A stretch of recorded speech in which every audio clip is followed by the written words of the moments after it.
On an August afternoon in 216 before Christ, on a flat Apulian plain near the village of Cannae, somewhere between 50 and 70,000 Roman soldiers died in a single engagement, encircled so completely that many suffocated standing upright, pressed together by the tightening ring of Carthaginian infantry. The man who designed that slaughter was 31 years old. He had no homeland at his back, no reliable supply line, no reinforcements on the horizon.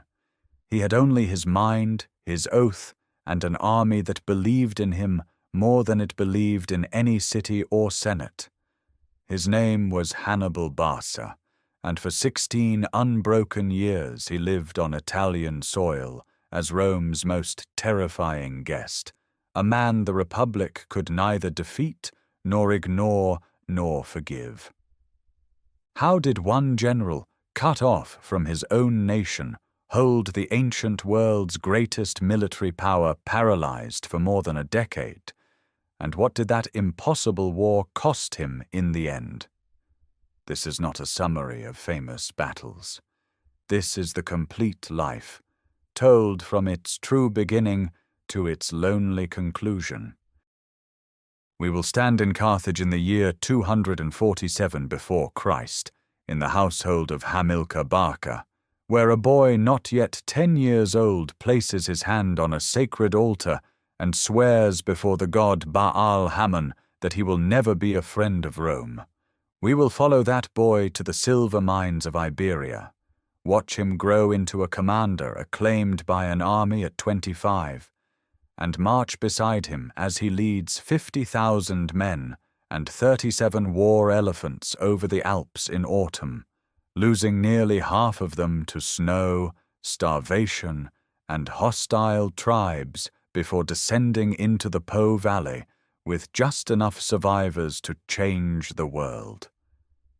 We will witness the string of masterpieces that followed, the frozen riverbank at the Trebia, the fog-shrouded ambush at Lake Trasimene, and then Cannae itself, the double envelopment that military academies still teach as the purest expression of tactical genius.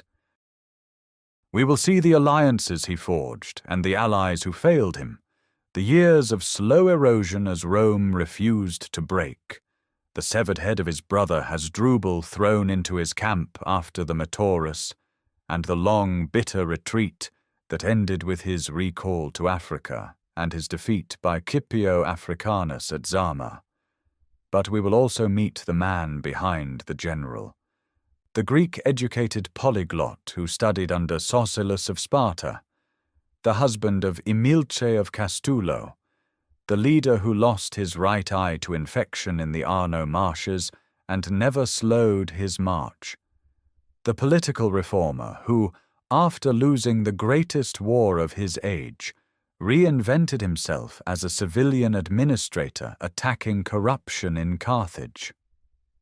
And finally, the exile wandering from court to court across the eastern Mediterranean, advising kings who used him and discarded him, until Roman agents cornered him in a small house on the shore of the Sea of Marmara, where he swallowed poison from a ring he had carried for years.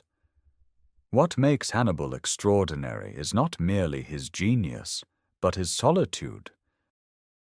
He fought without the full commitment of his own senate, without adequate reinforcements, without a safe retreat. He bent the trajectory of an empire through sheer will, and when that will was finally insufficient, he accepted exile rather than surrender. Rome feared him so deeply that generations later, mothers still frightened children with his name, and Scipio himself reportedly called Hannibal the greatest commander who ever lived. Yet Carthage was erased from the earth within decades of his death, and the man who nearly destroyed Rome died owning nothing but a poison ring and his reputation. We will separate what Polybius recorded from what legend embroidered. We will walk the archaeological evidence at Carthage, at Cannae, and in the Alpine passes where geologists still search for traces of his crossing. And we will ask the question that has haunted historians for over 2,000 years. What might the Mediterranean world have become if Hannibal had marched on Rome the day after Cannae? If you find yourself drawn to complete journeys through lives that reshaped civilizations, subscribe so you never miss what comes next. Each week we bring one immortal name back to life, the real human being behind the legend, from first breath to final silence. Now let us begin where all of this began, in a city of harbors and temples on the North African coast, where a father's fury became a son's sacred vow. In the year 247 before Christ, in a city that smelled of cedar and salt and burning offerings, a boy was born into the house of a general who was losing a war. Carthage stood on the northern coast of Africa, its twin harbors opening onto the Mediterranean like the jaws of a creature built for commerce and survival. The great city rose from the shoreline in terraces of whitewashed stone, climbing toward the Birza Hill where temples crowned the skyline, and the oldest families kept their estates behind walls of dressed sandstone. Below, in the circular military harbor, warships sat in covered docks like weapons stored for a fight that was already slipping away. His father was Hamilcar, surnamed Barca, a word meaning lightning. Hamilcar had spent years fighting Rome on the island of Sicily, commanding Carthaginian forces in a grinding war of raids, mountain strongholds, and coastal skirmishes. He was undefeated in the field, yet the war was not his to win alone. Carthage's navy, once the terror of the Western Sea, had been shattered at the Battle of the Aegates Islands in 241 before Christ. The oligarchs of the Carthaginian Senate, exhausted and unwilling to fund another fleet, authorized Hamilcar to negotiate peace. The terms were devastating. Carthage surrendered Sicily entirely, agreed to evacuate its garrisons, and accepted an indemnity of 3,200 talents of silver, a sum that would bleed the treasury for a generation. Hamilcar carried this humiliation home like a wound that would never close. What followed was worse. The mercenaries Carthage had hired to fight in Sicily, Libyans, Iberians, Gauls, Campanians, returned to Africa demanding back pay the state could not provide. The mercenary war erupted, a conflict of extraordinary savagery that lasted from 240 to 237 before Christ. Hamilcar crushed the rebellion with methodical brutality, trapping entire armies in mountain passes and starving them into submission. He emerged from the crisis as the most powerful man in Carthage, a general whose soldiers followed him with a loyalty that unsettled the Senate. It was during these years, according to the Greek historian Polybius, who claimed to have heard the story from Hannibal himself decades later, that Hamilcar brought his eldest son to a temple before departing for a new campaign. The sanctuary likely stood in the precinct of the Tophet, that sacred enclosure near the harbors where stelae carved with crescent moons and raised hands marked the ground of ancient rites. Incense thickened the air. Firelight moved across stone walls. Hamilcar placed the boy's hand upon the altar and made him swear a solemn oath that he would never be a friend of Rome. The boy was 9 years old. His name was Hannibal. Whether the oath happened precisely as Polybius recorded it, or whether it grew sharper in Hannibal's own retelling across the decades, its meaning was unmistakable. Hamilcar was forging something more durable than a treaty or a battle plan. He was shaping a purpose into the bones of his son. The defeat in Sicily, the lost fleet, the mercenary bloodshed, the arrogance of Roman ambassadors who had seized Sardinia and Corsica during Carthage's weakness, all of it was compressed into a single vow spoken by a child who could not yet understand its full weight. In 237 before Christ, Hamilcar sailed west with an army, bound for the Iberian Peninsula. He took Hannibal with him. The boy would not see Carthage again for more than 30 years. Behind them, the city's harbours shrank against the African coast, the temples on the Byrsa catching the last of the evening light. Ahead lay silver mines, tribal wars, and the slow construction of a new empire, built not for Carthage's merchants, but for the Barcid family's singular obsession. The oath at the altar was not a memory. It was a compass needle, and it pointed toward Rome. The Iberian Peninsula in those years was a world of its own, a land of red earth and silver veins, of fortified hilltop settlements where tribal chieftains ruled through kinship and iron, of river valleys thick with oak and wild olive. Into this landscape, Hamilcar Barca brought his army, his ambition, and his eldest son. The boy was 9 years old when he first set foot on Iberian soil, and the land would shape him as surely as the oath had. Hamilcar's strategy was methodical and brilliant. He understood that Carthage's future could not depend on the merchant oligarchs of the home city, who had starved his campaigns in Sicily and surrendered when they might have fought. Instead, he would build a base of power in the west, a Barcid domain funded by Iberian silver, defended by Iberian warriors bound to his family through marriage, tribute, and the calculated application of force. The silver mines of the upper Guadalquivir and the southeastern coast produced wealth on a staggering scale, enough to pay Carthage's war indemnity to Rome and still finance the recruitment and training of a formidable army. Diodorus Siculus records that Hamilcar amassed enormous revenues from these mines, and the archaeological evidence confirms it. Carthaginian coin hoards from this period cluster densely across southern and eastern Iberia. For nearly a decade, Hamilcar campaigned across the peninsula, subduing tribes through a combination of military victory and diplomatic marriage. He founded settlements, garrisoned strategic points, and trained a hybrid army of Libyan infantry, Numidian cavalry, Iberian swordsmen, and Balearic slingers. Young Hannibal grew up in this army's camps, learning the languages of its soldiers, watching his father negotiate with tribal leaders in fire-lit hill forts where the walls were built of dry stone and the weapons were the curved falcata blades unique to Iberian smiths. In 228 before Christ, Hamilcar died in battle against the Orisi tribe.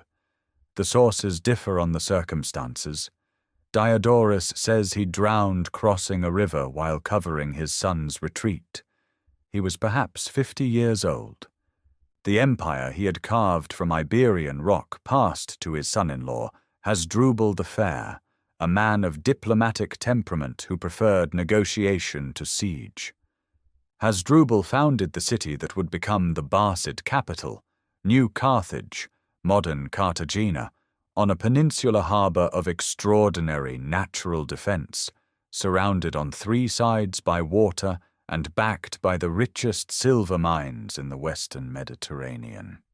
He also negotiated the Ebro Treaty with Rome, establishing the Ebro River as the boundary of Carthaginian expansion, a line that bought time but also drew the map of future war. Hannibal, now a young officer in his late teens and early 20s, served under Hasdrubal and commanded cavalry detachments. Polybius notes that the soldiers already admired him for his physical endurance and his willingness to share their hardships, sleeping on the ground among the common troops, eating what they ate, marching at the front of the column. He was learning the texture of command, not merely tactics, but the art of making men from a dozen nations fight as one.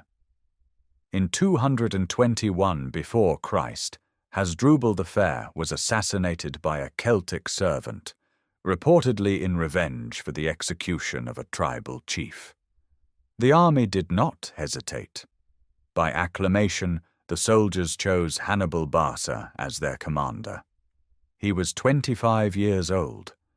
The Carthaginian Senate in distant Africa ratified the appointment, though whether from genuine approval or recognition that the Barcid army in Iberia answered to its own loyalties remains an open question. What Hannibal inherited was remarkable, not merely an army, but a functioning state within a state. New Carthage's harbour held warships and trading vessels. Its treasury held silver enough to fund years of campaigning. Its barracks held tens of thousands of trained soldiers whose loyalty ran not to Carthage's council of elders, but to the Barcid name. The city itself rose on its peninsula like a fist of stone, its walls catching the Mediterranean light, its temples dedicated to the Punic gods and to Melkart, the Tyrian Heracles whom the Barcids claimed as divine patron.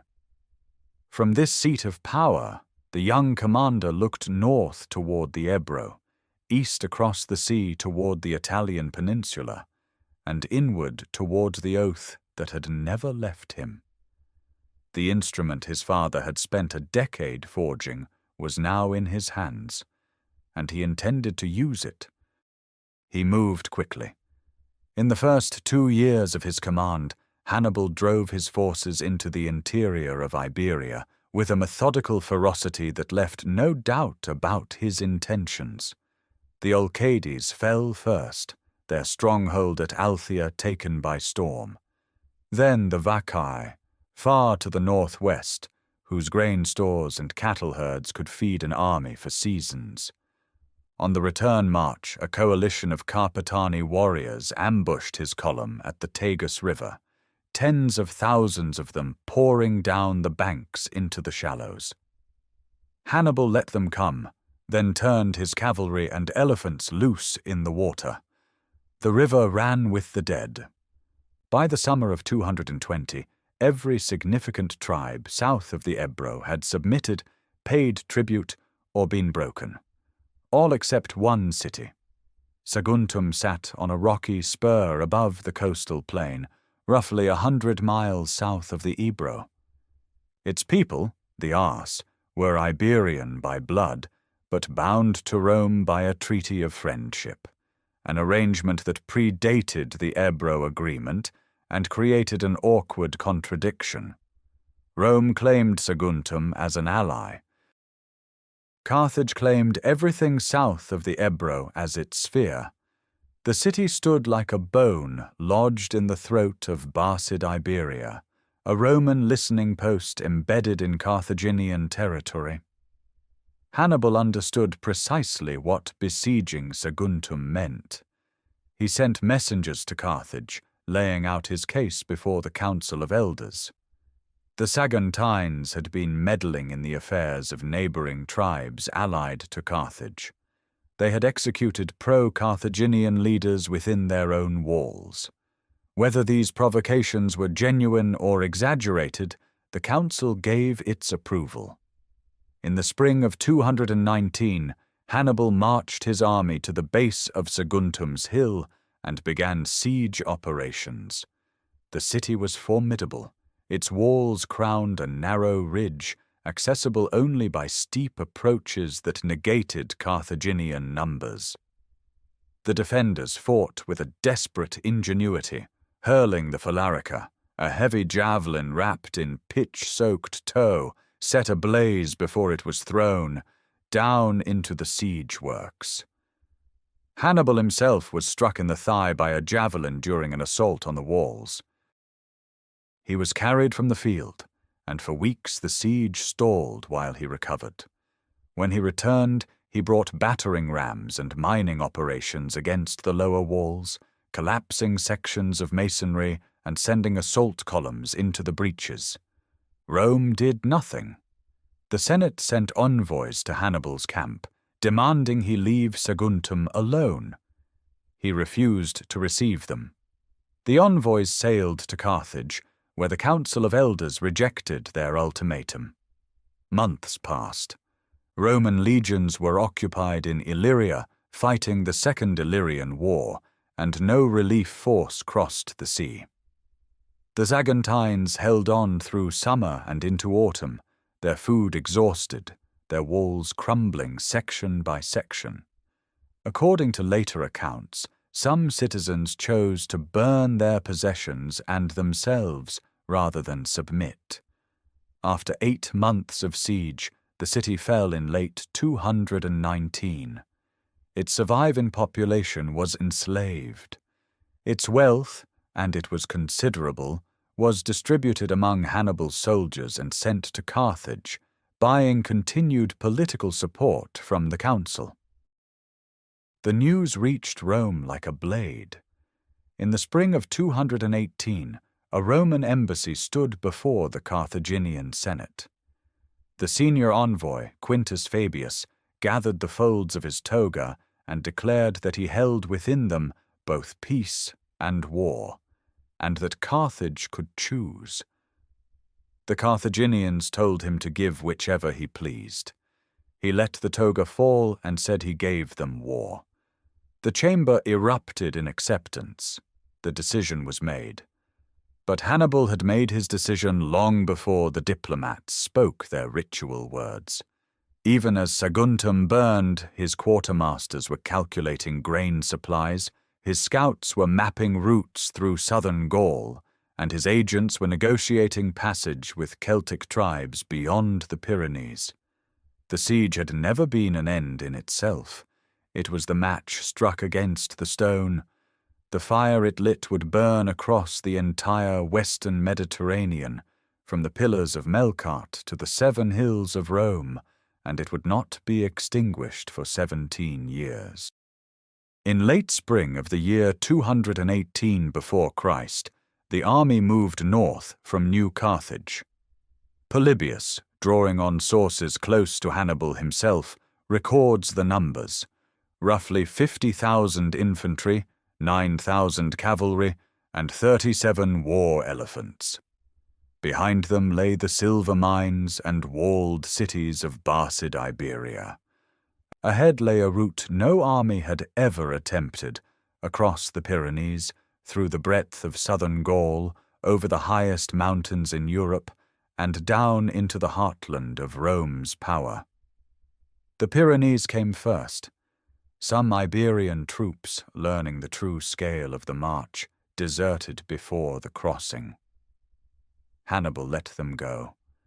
He reportedly dismissed several thousand more whose loyalty he doubted, preferring a smaller force of committed men to a larger one seeded with reluctance.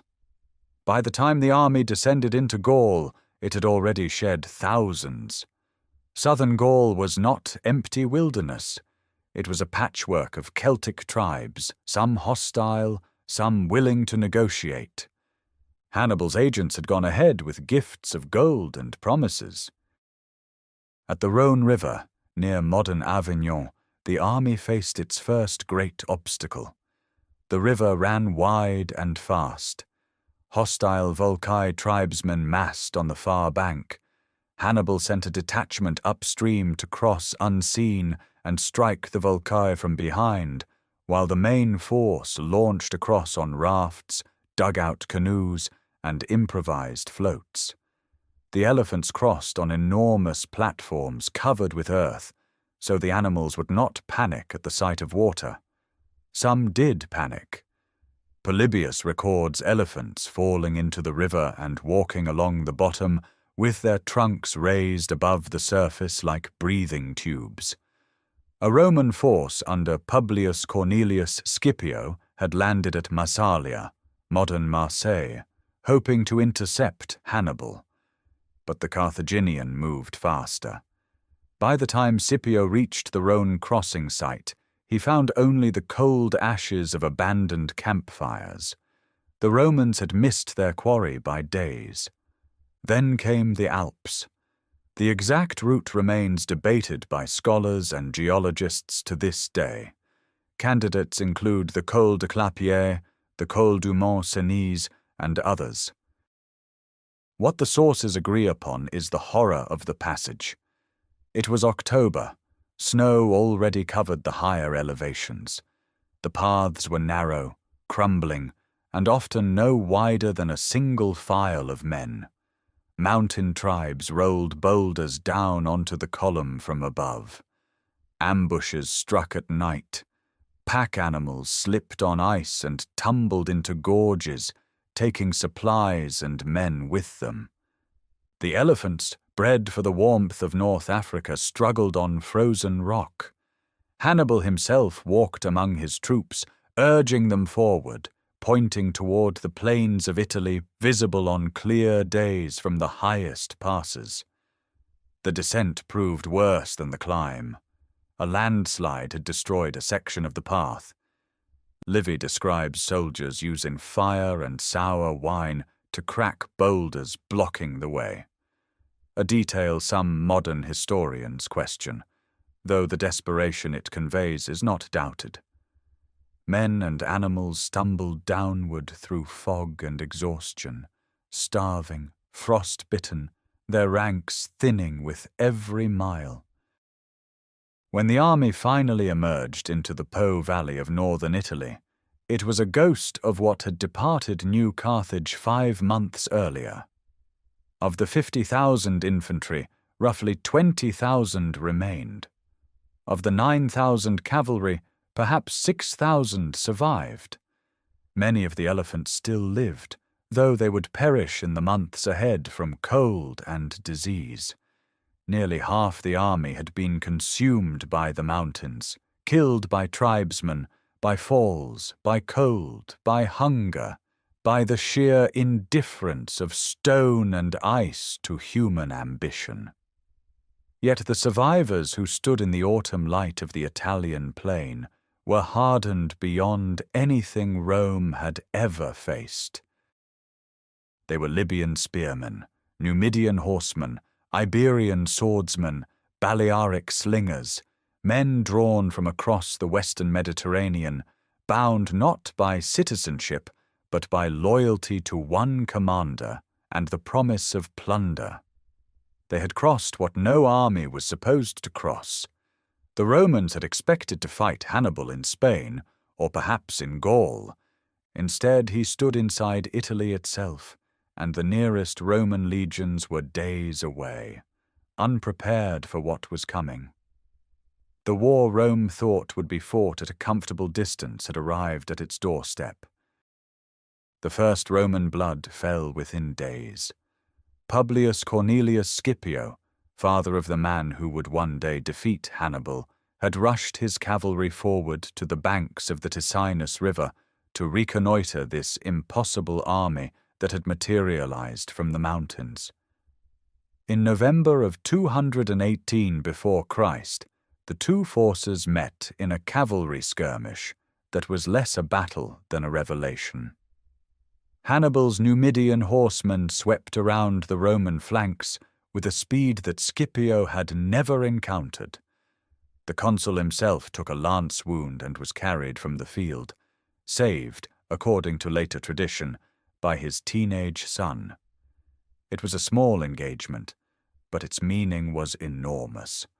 The Numidian cavalry was faster, more agile, and more ruthlessly coordinated than anything in the Roman arsenal. The legions fell back behind the Trebia River and waited for reinforcements. They came in the person of Tiberius Sempronius Longus, the second consul, burning with ambition and eager for battle before the year's end stripped him of command. Hannibal read this impatience like a text written for his eyes alone.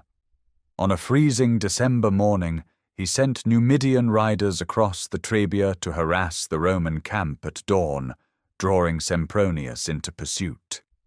The Roman legions forded the icy river without breakfast, their limbs numbing in chest-deep water, and formed up on the western bank in the grey winter light.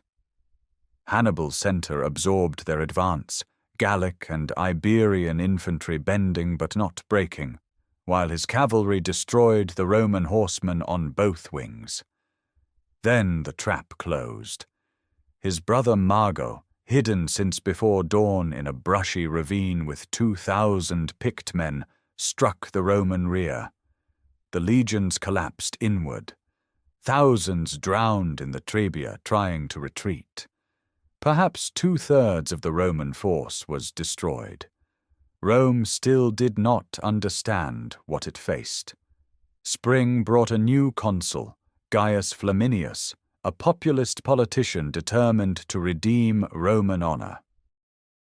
Hannibal marched south through the marshes of the Arno River Valley. 4 days and 3 nights of wading through flooded lowlands where men slept standing in water and pack animals sank into mud. It was here, according to Polybius, that Hannibal lost the sight in his right eye to an infection he had no time to treat, riding his last surviving elephant through the swamp. He emerged into Etruria half-blind, his army diminished but still lethal, and began deliberately ravaging the countryside to provoke Flaminius into rash pursuit. It worked. On the morning of the 21st of June, 217 before Christ, Flaminius led his legions along the northern shore of Lake Trasimene, following Hannibal's trail into a narrow defile between the hills and the water. Fog lay thick over the lake, reducing visibility to a few dozen paces. Hannibal had arrayed his entire army along the hillsides above the road, invisible in the mist, silent, waiting. When the Roman column was fully inside the trap, the signal came. The Carthaginian forces poured downhill from every direction simultaneously. There was no battle formation, no ordered engagement. It was slaughter in the fog. Roman soldiers could not see their officers, could not form ranks, could not identify the enemy until swords were already falling. Flaminius was killed within the first hour, cut down by an Insubrian Gaul. 15,000 Romans died in approximately 3 hours, many driven into the lake, drowning under the weight of their armor. The water, Polybius records, ran red. When news reached Rome, the praetor Marcus Pomponius addressed the assembled citizens with words that Polybius preserves in their stark simplicity. "We have been defeated in a great battle. No euphemism, no qualification. The city that had never lost a war trembled." Hannibal, meanwhile, released all non-Roman Italian prisoners without ransom, a calculated gesture meant to fracture the alliance system that was Rome's true strength. He was not merely winning battles, he was waging a war against the idea of Roman inevitability itself, demonstrating to every Italian city that Rome could bleed, that Rome could fall, that there existed on Italian soil a force Rome could not stop. Rome's answer came not on the battlefield, but in the appointment of a single man. In the summer of 217 before Christ, with Flaminius dead and 2 armies shattered, the Senate invoked an ancient emergency power and named Quintus Fabius Maximus as dictator. He was old, cautious, deeply religious, everything Hannibal's previous opponents had not been. He performed elaborate sacrifices, consulted the Sibylline books, and dedicated temples. But behind the piety lay a mind that had grasped what no Roman commander yet admitted, that Hannibal could not be beaten in open battle. Not yet. perhaps not for years. Fabius raised new legions and marched south, but he did not seek engagement. Instead, he shadowed.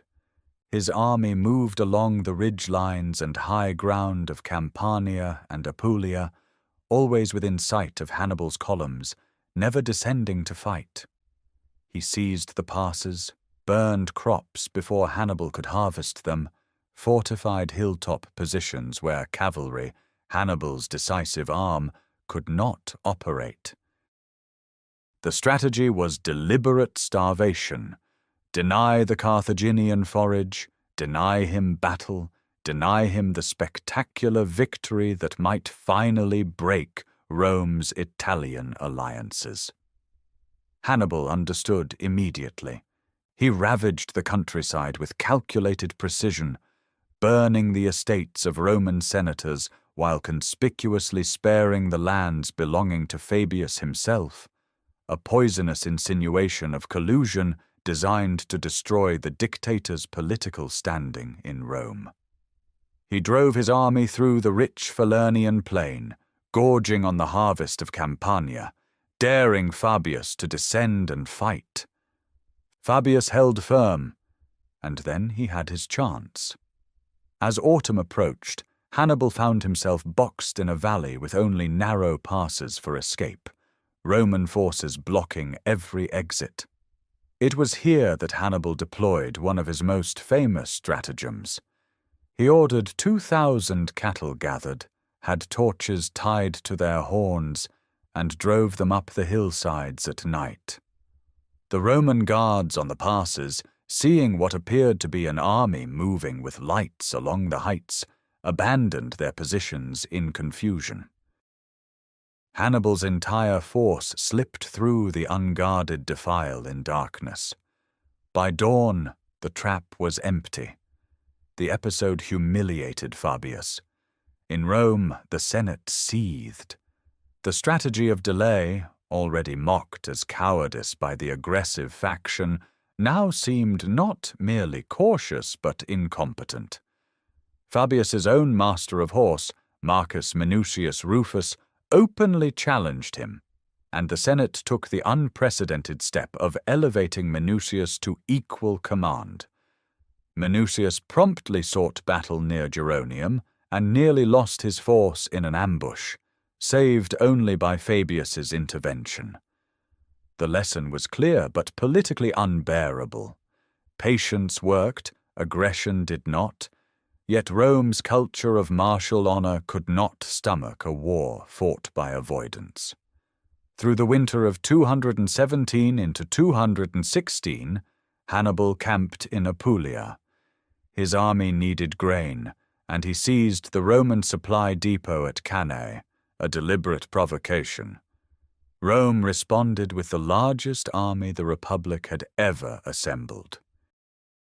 The consuls elected for 216, Gaius Terentius Varro and Lucius Aemilius Paulus, were given 8 legions and an equal number of allied troops, more than 80,000 men.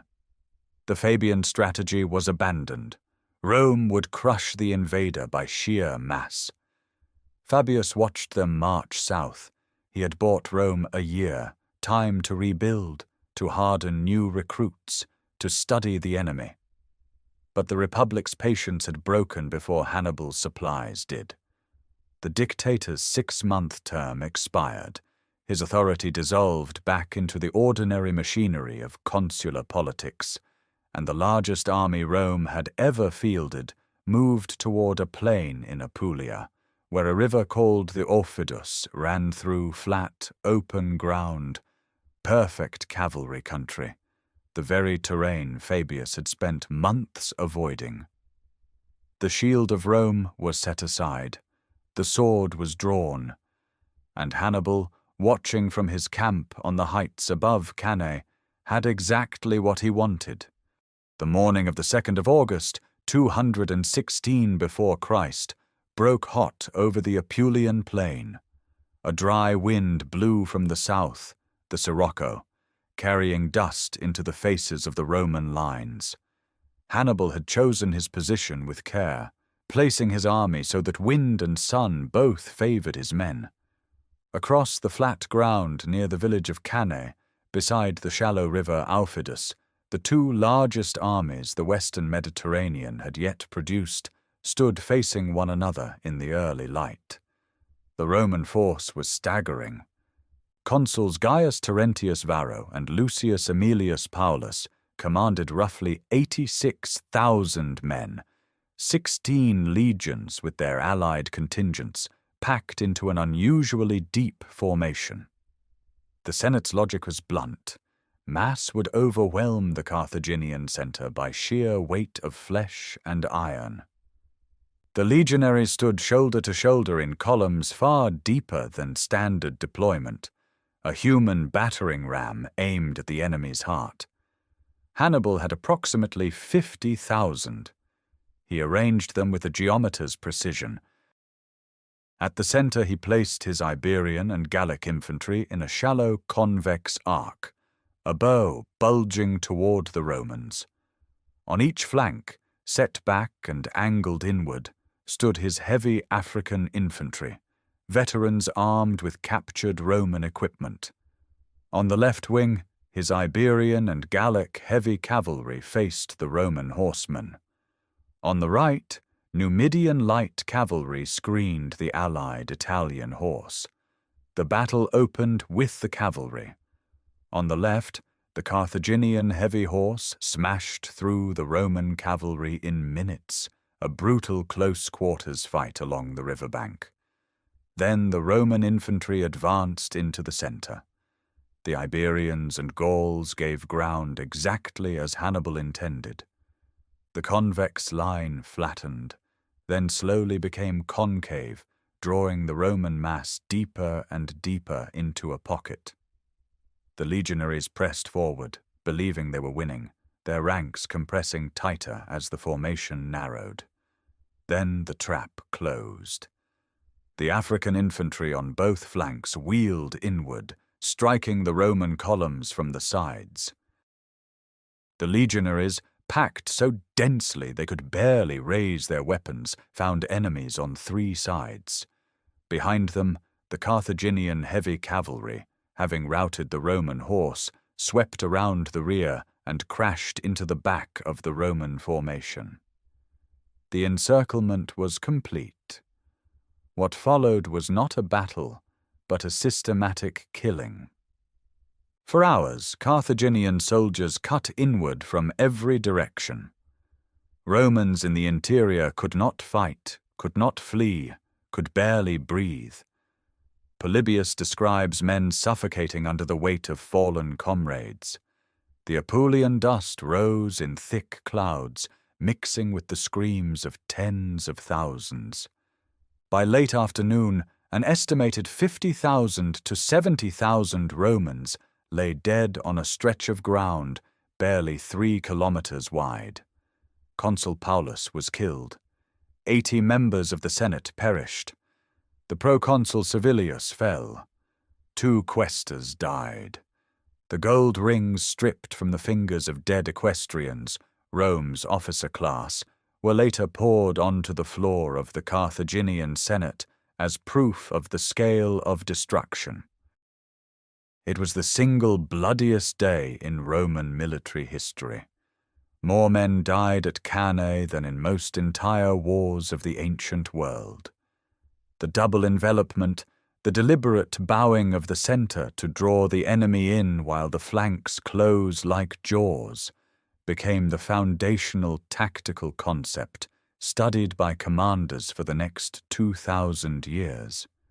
Yet Hannibal did not march on Rome. Later tradition, recorded by Livy, claims his cavalry commander Mahabal urged an immediate advance on the capital, and, when refused, declared that Hannibal knew how to win a victory, but not how to use one. Whether this exchange occurred remains uncertain. Polybius does not record it. What is certain is that Hannibal lacked siege equipment, his army was exhausted, and Rome's walls were strong. He chose instead to let the political shock of Cannae do its work, expecting Rome's Italian allies to abandon her, expecting the Senate to sue for peace. He was wrong. Rome did not send envoys. The Senate refused even to ransom its captured soldiers. The Republic absorbed a loss that would have destroyed any other Mediterranean state and simply began raising new legions. Cannae was Hannibal's masterpiece, tactically perfect, strategically incomplete. The afternoon that killed an army did not kill the will behind it. So Hannibal turned from the battlefield to the council chamber. In the months after Cannae, the war became a contest not of swords, but of loyalty, and the great question was whether Rome's elaborate network of Italian alliances, built over 2 centuries of conquest, colonization, and calculated generosity, would hold or shatter. The first great defection came from Capua, the second city of Italy, wealthy and proud, its aristocrats resentful of Roman dominance. In the autumn of 216 before Christ, Capua opened its gates to Hannibal. The city offered him winter quarters, granaries, and the prestige of alliance with the richest community in Campania. Its markets overflowed with grain, its workshops produced fine bronze, and its streets carried the scent of perfume and roasted meat. For Hannibal's battered veterans, Capua was paradise after 2 years of marching. Later Roman writers would claim the city's luxuries softened his army. Livy calls it a Cannae in reverse, though this moralizing obscures a harder truth. Capua gave Hannibal a political base, but it also gave him something to defend, tethering his mobile army to fixed ground. Other cities followed. Arpi in Apulia, several communities in Lucania and Bruttium, and eventually Tarentum, the great Greek port on Italy's southern heel, came over to the Carthaginian cause between 216 and 212 before Christ. Yet the pattern of defection revealed its own limits. Rome's Latin colonies, the backbone of her alliance system, held firm almost without exception. These communities were bound to Rome not merely by treaty, but by shared citizenship rights, intermarriage, and the knowledge that Carthaginian victory offered them nothing better. Hannibal could crack the periphery of Rome's confederation, but its core remained unbroken. He cast his net wider. In 215 before Christ, Hannibal concluded a treaty with Philip V of Macedon, the ambitious young king who saw in Rome's crisis an opportunity to reassert Macedonian power along the Adriatic coast. The alliance, preserved in Polybius's account, promised mutual support against Rome. Yet the First Macedonian War that followed proved indecisive. Rome deployed minimal forces and allied with Philip's Greek enemies, ensuring the king never sent meaningful aid to Italy. Further south, Syracuse tilted toward Carthage after the death of the aged king Hero, Rome's longtime ally.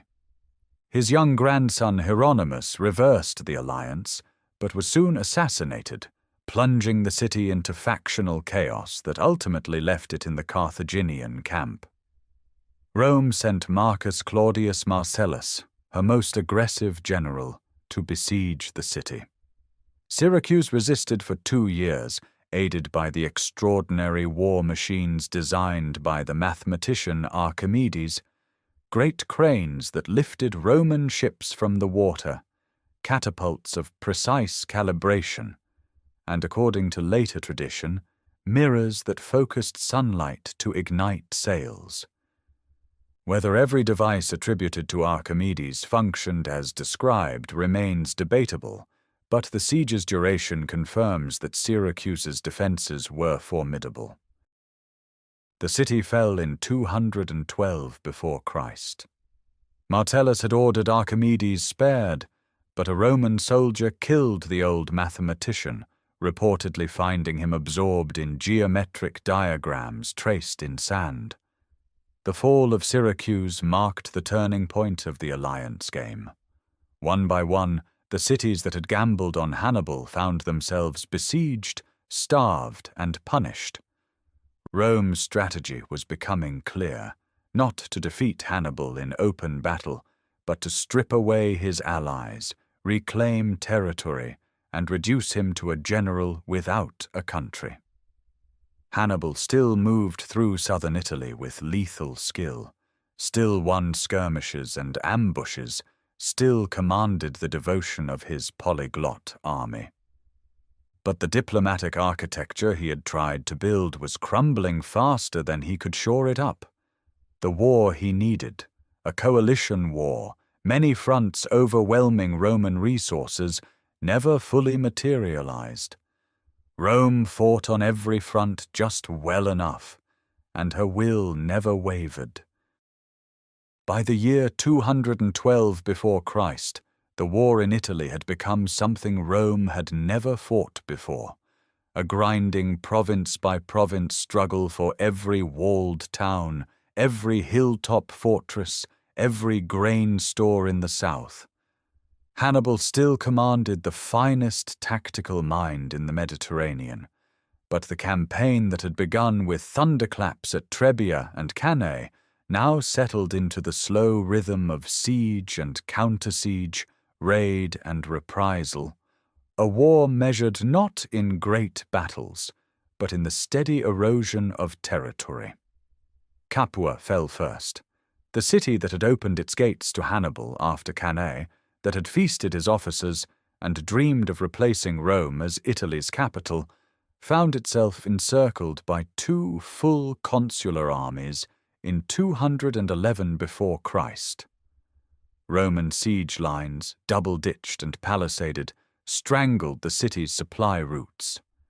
Hannibal marched to relieve it, probing the Roman works, but the legions held their positions with a discipline born of bitter experience.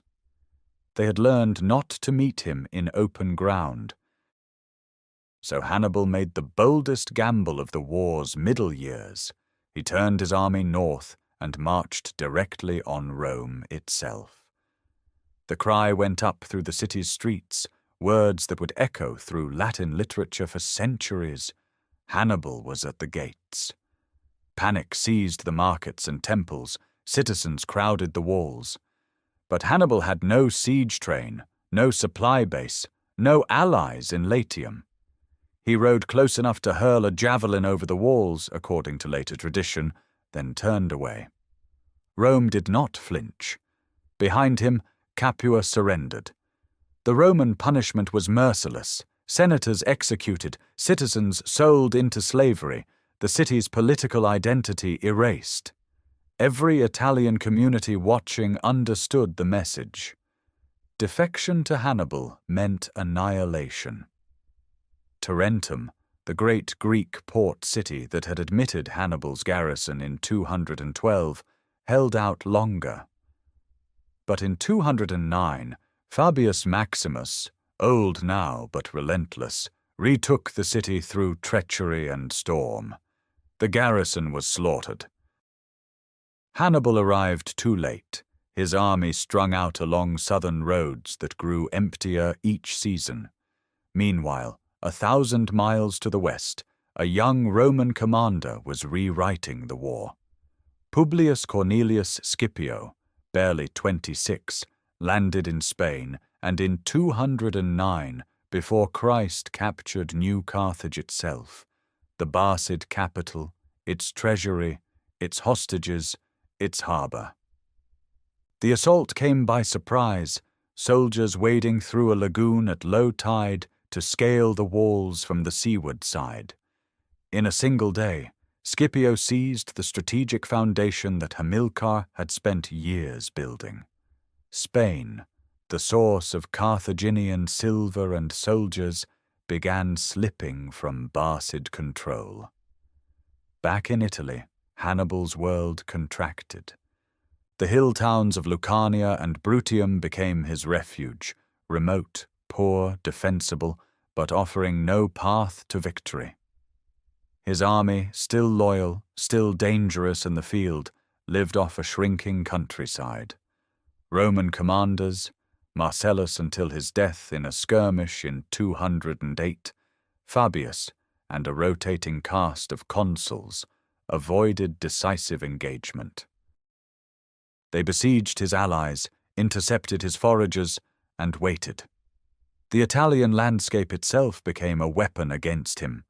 Burned fields, emptied granaries, roads watched by Roman cavalry. Hannibal adapted as he always had. He used ambush, deception, rapid marches by night. He maintained discipline among troops drawn from a dozen nations who had now been fighting far from home for nearly a decade. Polybius notes that despite the impossible conditions, no mutiny ever broke his army's cohesion, a testament to a leadership that went beyond tactical genius into something deeply personal, a bond forged in shared hardship across years of foreign soil. But adaptation could not replace reinforcement. Carthage sent too little, too late. The sea lanes were contested, the political will in the home city divided. Hannibal needed his brother Hasdrubal to cross the Alps with a fresh army. Everything now depended on that march, on one more Barcid miracle in the mountains. The message went out. Hasdrubal gathered his forces in Spain and turned towards the Pyrenees. Hasdrubal crossed the Pyrenees in the spring of 207 before Christ, with an army of perhaps 30,000 Iberian infantry, Gallic recruits gathered along the march, cavalry, and a train of elephants. He followed his brother's route of 11 years earlier, but the passage proved easier now. The Alpine tribes, familiar with Carthaginian silver and no longer surprised by foreign armies, offered less resistance. By early summer, Hasdrubal descended into the Po Valley and began gathering fresh Gallic warriors to swell his ranks. His objective was clear: march south, unite with Hannibal, and together crush Rome between two Barcid armies. Rome understood the danger with perfect clarity. Two consular armies took the field, Marcus Livius Salinator in the north to face Hasdrubal, Gaius Claudius Nero in the south to contain Hannibal in Bruttium. The strategy demanded that neither Carthaginian brother learn the other's precise position. Hasdrubal sent riders south with dispatches for Hannibal, describing his route and proposing a junction in Umbria. Those riders never arrived. Roman patrols intercepted the messengers, and the sealed letters passed into Nero's hands. In that moment, the war's fate turned on a single decision. Nero acted with a boldness that mirrored his enemy's own genius. He selected 7,000 of his finest troops, slipped away from his camp by night, and force-marched north, nearly 300 miles in 6 or 7 days. His men moved in silence, fed by Italian communities along the road who understood what was at stake. They arrived at Livius's camp near the Metaurus River under cover of darkness, concealing their presence from Hasdrubal's scouts. The two Roman armies now outnumbered the Carthaginian force, and Hasdrubal did not know it. The battle came in late June. Hasdrubal, sensing something wrong. Livy records that he noticed the sound of a double trumpet call in the Roman camp, suggesting two consular armies attempted to withdraw northward under darkness. His Gallic guides deserted him. His column became strung out along the banks of the Metaurus, and at dawn the Romans fell upon his disordered line. The fighting was savage. Hasdrubal's Iberians and Africans held their ground with desperate courage, but Nero led his detachment around the Carthaginian flank and struck from behind. The envelopment, the very tactic Hannibal had perfected at Cannae, was now turned against his brother's army. The Carthaginian line collapsed. Thousands fell in the river valley, cut down as they fled or drowned in the current. The elephants, maddened and uncontrollable, trampled their own men.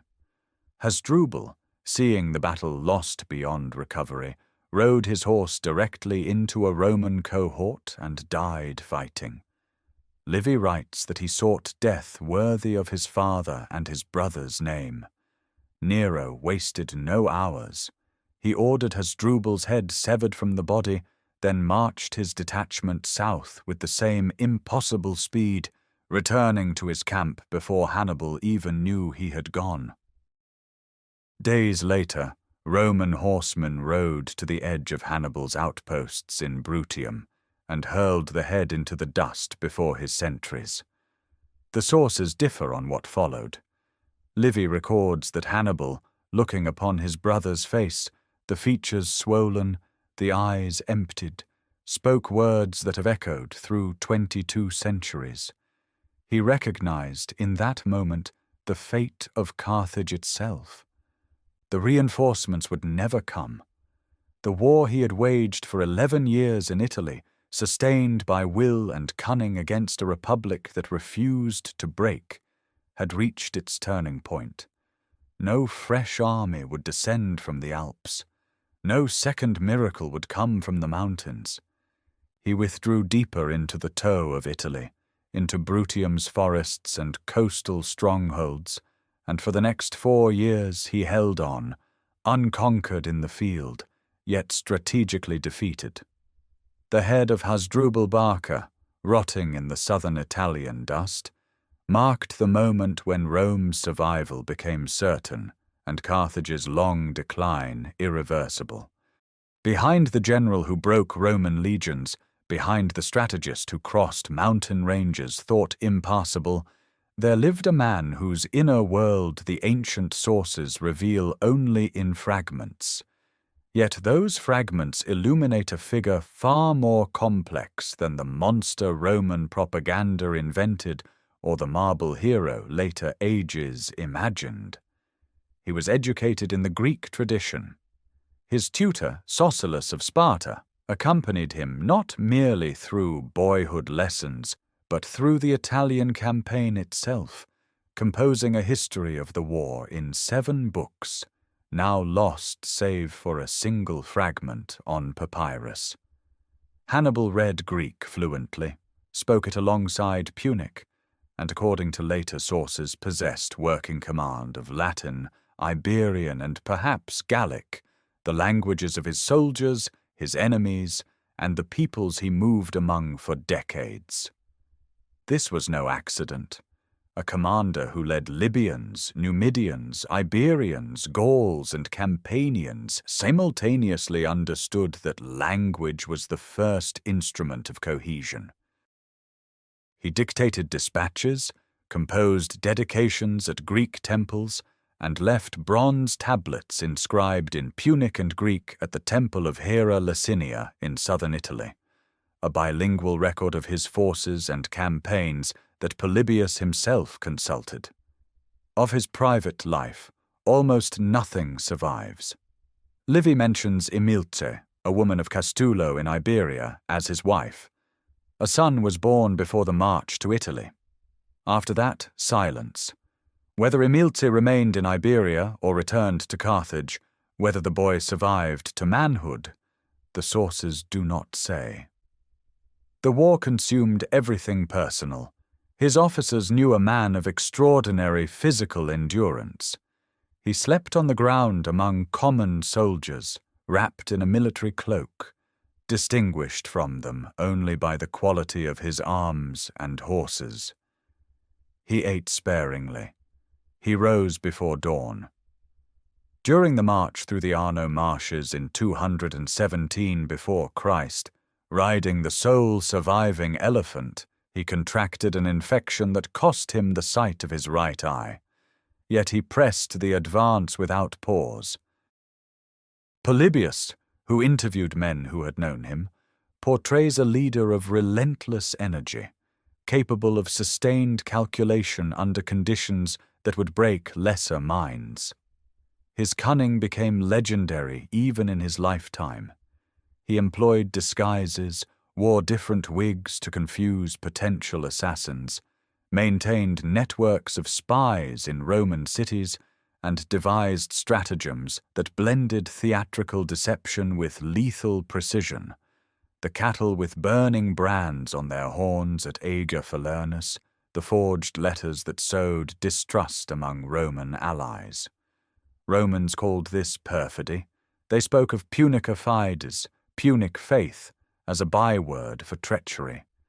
Yet Polybius, a Greek hostage in Rome, with every reason to flatter his captors, offered a more measured judgment that the demands of prolonged war in hostile territory, commanding mercenary armies without reliable supply, would have made any commander appear ruthless. His religious devotion anchored him to Carthaginian identity even as he operated far from home. Before departing Iberia, he journeyed to Gades to sacrifice at the ancient temple of Melkart, the Punic Heracles, patron deity of the Barcid family. In Italy, he dedicated offerings at Greek sanctuaries, honoring the local forms of gods he recognized as his own. Coins struck under his authority in Italy bear the image of Melkart Heracles, young and beardless, features that some numismatists believe reflect Hannibal's own likeness, the closest we may come to his living face. In the daily life of his camp, a Punic army functioned as a mobile city. Priests performed sacrifices, scribes maintained records, smiths repaired weapons, interpreters mediated between contingents who shared no common tongue except their commander's will. Hannibal held this polyglot world together for 16 years through personal authority, shared danger, and the promise of plunder, a feat of human management as remarkable as any battlefield victory. This was the man, multilingual, physically hardened, religiously devout, politically astute, capable of both patience and sudden violence. Not the inhuman demon of Roman nursery tales, nor the flawless hero of romantic imagination, but a historical figure of extraordinary capability operating at the outer limits of what individual will could achieve against systemic power. While Hannibal held his shrinking domain in the heel of Italy, a young Roman was rewriting the war. Publius Cornelius Scipio, barely 26, had landed in Spain in 210 before Christ with a mandate to finish what his dead father and uncle had begun. By 206, he had accomplished the impossible, the complete expulsion of Carthaginian power from Iberia. At Aleppo that year, Scipio unveiled tactical brilliance that mirrored Hannibal's own. A reversed battle line, strong wings crushing weak center, the enemy army dissolved not by brute force, but by geometry. The silver mines, the recruiting grounds, the Barcid Empire built over 2 decades, all of it gone. Scipio returned to Rome with a vision, not to chase Hannibal through Italian hills, but to carry fire to Africa itself. The Senate resisted. Fabius Maximus, old and cautious, warned against the plan. But Scipio received Sicily as his province, raised volunteers, and in 204 before Christ crossed to the North African coast with perhaps 25,000 men. He burned the camps of Hasdrubal Gisco and the Numidian king Syphax in a single night raid, then shattered their rebuilt armies at the Battle of the Great Plains. Carthage's African territory, untouched for the entire war, suddenly lay open. The Carthaginian Senate sent urgent word to Italy. After 16 years on foreign soil, years of victory, attrition, abandonment, and slow erosion, Hannibal received the order to come home. According to Livy, He gnashed his teeth and groaned, barely restraining tears. He had never been defeated in Italy. He was being recalled not by an enemy's sword, but by his own city's desperation. In the autumn of 203, his transports crossed the sea, and he landed near Hadrumetum on the Tunisian coast. The Italian war was over. The African war was about to begin. Before the battle, the two commanders met face to face on the plain between their armies. Polybius records the encounter. Hannibal, now in his mid-40s, weathered and one-eyed, offering terms. Scipio, decades younger, confident in his Numidian cavalry alliance with the newly defected Massinissa, refusing anything short of unconditional submission. The negotiation failed. Both men returned to their lines. At Zama, in October of 202 before Christ, Hannibal deployed 80 war elephants in his front line, the largest elephant force he had ever commanded. Behind them stood 3 lines of infantry, mercenaries, then Carthaginian levies, then his Italian veterans held in reserve. But Scipio had studied Hannibal for years. He arranged his maniples in columns with lanes between them. When the elephants charged, Roman trumpets blared, panicking many beasts back into their own lines. Those that pressed forward ran through the gaps harmlessly. Then Massinissa's Numidian horsemen swept the Carthaginian cavalry from both flanks, the same role Hannibal's own cavalry had played at Cannae, now reversed. The infantry battle ground on, brutal and close, until the Numidians returned from their pursuit and struck Hannibal's rear. The encirclement was complete. The master of the double envelopment was himself enveloped. Hannibal escaped the field with a handful of cavalry. 20,000 Carthaginians lay dead, another 20,000 captured. He rode to Hadrumetum and then to Carthage itself, where he reportedly told the Senate to accept whatever terms Rome offered. The war was lost. The peace of 201 stripped Carthage of her fleet. All warships burned in the harbor before the city's eyes. She surrendered Spain, her Mediterranean islands, and all territory outside a restricted African boundary. She agreed to pay 10,000 talents of silver over 50 years. She could not wage war without Roman permission. The empire Hamilcar had dreamed of rebuilding was finished. Hannibal had met his equal, and the machinery of Rome, its manpower, its alliances, its refusal to accept defeat, had finally produced a general who could beat him at his own art. The oath sworn at the altar of Baal-Hamon had carried him across mountains and through 16 years of war. It had not carried him to victory. But the oath had not released him. Hannibal returned to a Carthage diminished in territory, stripped of her navy, burdened by an indemnity that would take half a century to pay. The harbor where warships once crowded at anchor lay quiet, the slipways empty, the smell of charred timber still lingering where Rome had ordered the fleet burned. He was 45 years old, a general without an army, walking streets he had not seen since childhood. For 5 years he lived in something like obscurity.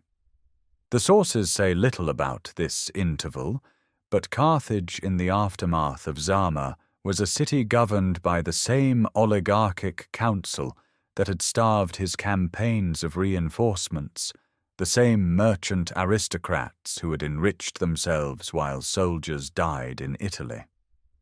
The indemnity payments were mismanaged. Public revenues vanished into private hands. The treasury bled, and ordinary Carthaginians bore the cost.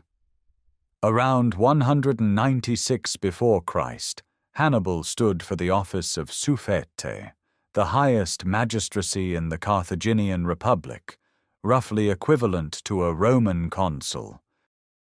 He won, The general who had commanded tens of thousands now governed through law, persuasion, and the force of his reputation. According to Livy, he immediately attacked the power of the order of judges, a body that had become self-perpetuating and corrupt, its members serving for life without accountability. Hannibal pushed through a reform requiring annual election, preventing any judge from holding office in consecutive terms. He audited public revenues and discovered that vast sums owed to the state had been diverted by officials. He restructured tax collection so efficiently that Carthage could meet her annual indemnity payments to Rome without imposing new levies on her citizens. The treasury stabilized. The city began, against all expectation, to recover. Rome watched with alarm. A Carthage that could pay her debts was a Carthage that might rebuild. The oligarchs Hannibal had humiliated sent envoys to Rome, accusing him of conspiring with Antiochus III of the Seleucid Empire to launch a new war. Whether the accusation held truth remains debated. Polybius suggests some contact existed, but the scale of any conspiracy is unclear. What is certain is that Rome dispatched a senatorial commission to Carthage in 195 before Christ, demanding his surrender. Hannibal did not wait. He slipped out of the city by night, rode to the coast near Thapsus, boarded a ship, and vanished eastward across the Mediterranean. He would never see Carthage again. He arrived at the court of Antiochus III in Ephesus, the most powerful monarch east of Rome, ruler of an empire stretching from Anatolia to the borders of India. Hannibal offered what he had always possessed: strategic brilliance, knowledge of Roman methods, and the burning will to fight. He urged Antiochus to carry the war to Italy itself, to strike Rome where she was vulnerable, to open multiple fronts. But the Seleucid court was thick with advisers who distrusted the exile. Hannibal was honored as a guest, consulted occasionally, and systematically sidelined. His plans for an Italian invasion were set aside. When war with Rome came, Antiochus fought it on his own terms, in Greece and then in Asia Minor. The result was catastrophic. At Magnesia in 190 before Christ, a Roman army under Lucius Cornelius Scipio, brother of Hannibal's own conqueror, shattered the Seleucid forces. Antiochus sued for peace and accepted terms that dismembered his Western empire. Among Rome's demands was the surrender of Hannibal Barca. Once more the exile fled. He crossed the Aegean, reportedly spent time on Crete, then moved further east, seeking any court that might shelter a man whom Rome would never forgive. The general who had reformed a nation's finances, who had proven he could govern as ably as he could fight, was now a fugitive without a city, without a fleet, without allies of consequence. The incense of Carthaginian temples, the council chambers where he had stood as suffete, the harbor he had tried to rebuild, all of it lay behind him, across water he could not recross. Ahead lay only smaller kingdoms and the long shadow of Roman power reaching ever further into the east. The smaller kingdoms of the eastern Mediterranean offered shelter, but not safety. After Crete, where ancient sources suggest he may have hidden treasure to deceive local authorities who coveted his wealth, Hannibal moved further from the world he had known. Some later traditions place him briefly at the court of Artaxias of Armenia, where Plutarch credits him with advising the founding of a new capital city. Whether this episode is historical or legend grafted onto his wandering years remains uncertain. What is clear is that by roughly 187 before Christ, Hannibal had arrived at the court of Prusias I, king of Bithynia, a modest realm along the southern shore of the Propontis, the Sea of Marmara. Bithynia was no Carthage. Its capital, Nicomedia, was a provincial city compared to the great harbours Hannibal had known. Prusias was an ambitious but second-tier monarch, locked in territorial disputes with his neighbour Eumenes II of Pergamon, Rome's closest ally in Asia Minor. For Prusias, sheltering the most famous enemy of Rome was a gamble. For Hannibal, now past 60, it was the last gamble available. He proved he could still think like a commander. When war broke out between Bithynia and Pergamon, Hannibal reportedly took command of Prusias's small fleet. According to Cornelius Nepos, he ordered clay pots filled with venomous snakes hurled onto the decks of Pergamene ships, a weapon of terror and confusion that scattered the enemy fleet. The detail may be embellished, but it carries the signature of a mind that had always preferred cunning over brute force, the unexpected over the conventional. Even in a minor naval skirmish on an inland sea, the architect of Cannae found ways to unbalance his opponents. But Rome's reach was longer than any exile's cunning. Eumenes complained to the Roman Senate. Titus Quinctius Flamininus, the general who had proclaimed Greek freedom at the Isthmian Games, was dispatched, or perhaps volunteered, to demand that Prusias surrender his guest. The king, unwilling to defy Rome for the sake of an aging refugee, complied. Roman agents arrived at Libissa, the small coastal settlement where Hannibal kept a modest house with multiple exits, a precaution of a man who had spent decades anticipating encirclement. When soldiers surrounded every passage, Hannibal understood. The ring he wore, or according to some accounts a vial concealed within it, contained poison he had carried for years, prepared for precisely this moment. Livy records that he spoke before drinking, words that echo across the centuries with bitter clarity. Let us free Rome from her long anxiety, since she thinks it too long to wait for an old man's death. The exact phrasing varies between sources, but the sentiment is consistent. Contempt for an empire that could not rest while he still breathed, and a final assertion of agency over his own end. He died around 183 before Christ, perhaps the same year as his great adversary Scipio Africanus, who had himself been driven from Roman public life by political enemies. The symmetry was noted by ancient writers. The two men who had decided the fate of the western Mediterranean at Zama both ended their lives in a kind of exile, one on Italian farmland, the other on the Bithynian coast.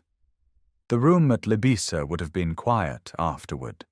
No Carthaginian priests to perform the rites, no family recorded as present, no army to mourn its commander. The man who had led 50,000 soldiers over the Alps, who had made Rome tremble for 16 years, who had governed a republic and advised kings, died in a borrowed house in a kingdom most of the Mediterranean world could barely locate on a map. He was approximately 64 years old. His body was buried near Libissa. Later, Roman emperors, including Septimius Severus, reportedly visited and restored the tomb, an acknowledgement that even Rome's greatest enemy deserved a marker. The tomb has never been conclusively identified by modern archaeology.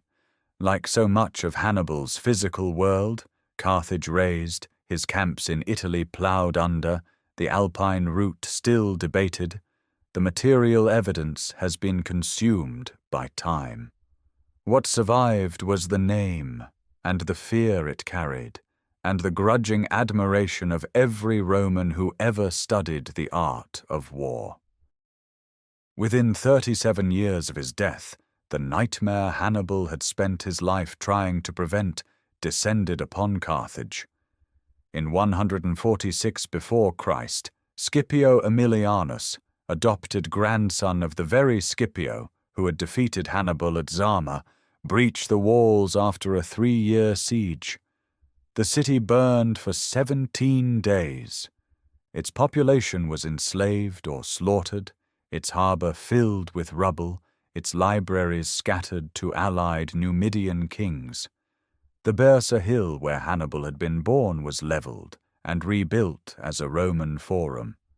Carthage ceased to exist as a civilization. Yet the name of its greatest son only grew louder in the silence that followed. Polybius, who witnessed Carthage's destruction and wept at the sight, had already composed his meticulous account of Hannibal's campaigns, drawing on lost Carthaginian sources, on the memoirs of Sosilas, who had tutored the general, on Roman senatorial records. His history became the bedrock. A century later, Livy expanded the narrative across dozens of books, shaping the Hannibal that Latin readers would know for 2,000 years. Brilliant, terrifying, treacherous in the Roman telling, yet undeniably magnificent. Appian and Plutarch added further layers. Scipio Africanus himself, according to Livy's account of a meeting at Ephesus, reportedly named Hannibal the greatest commander who ever lived, placing him above Alexander and Pyrrhus. Roman military education absorbed Cannae as doctrine. The double envelopment became the ideal toward which commanders aspired, a battle of annihilation achieved through inferior numbers, superior positioning, and absolute nerve. Centuries later, the German General Staff studied it before Sedan. The concept shaped operational thinking at Tannenberg, and military academies from West Point to Sandhurst still teach its geometry on the flat Apulian plain. Medieval chroniclers kept the name alive as a symbol of pagan genius. Dangerous, admirable, ultimately defeated by providence.